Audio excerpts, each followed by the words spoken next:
បាទឥឡូវឧទាហរណ៍អារម្មណ៍បងប្អូនទាំងអស់គ្នាចុះឧទាហរណ៍ថាខ្ញុំជាមនុស្សម្នាក់ដែលស្រឡាញ់មនុស្សស្រីដែលរាងម៉ាក់បាទស្រួលអោបបាទហើយដល់ពេលពូឆៃលីគាត់ជាមនុស្សម្នាក់ដែលស្រឡាញ់មនុស្សស្រីរាង slim ខ្ពស់ហើយដល់ពេលអារម្មណ៍ខ្ញុំផ្ទាល់ខ្ញុំអត់ស្រឡាញ់មនុស្សដែលរាង slim ខ្ពស់ទេបាទខ្ញុំស្រឡាញ់ម៉ាក់ដល់ពេលខ្ញុំទៅ bully បងឯងចាងាប់ប្រពន្ធឯងស្គោបដូចកុកហើយមើលទៅដូចប្របាក់ឲ្យជាប់តែឆ្អឹង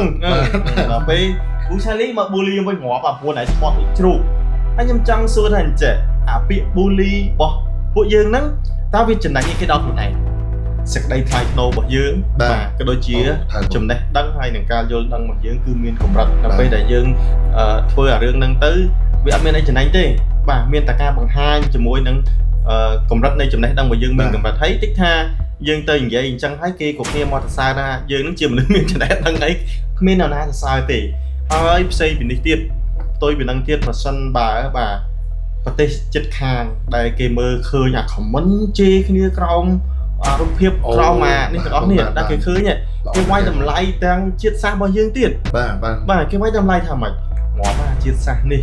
គ្រាន់តែរឿងទូទៅមួយក៏ពួកវាមើលក៏ពួកវាមិនយល់ផងវាឆ្លោះគ្នាវាជេរគ្នាវាបាទបន្តិចបដាសាគ្នាវាបាទមើលទៅវាអាក្រក់មើលដូច្នេះហើយពីខ្ញុំទៅវិញខ្ញុំពិតជាមិនចង់បាទឲ្យបងប្អូនបាទបន្តបើសិនជាអាចគួរតែប្រឈប់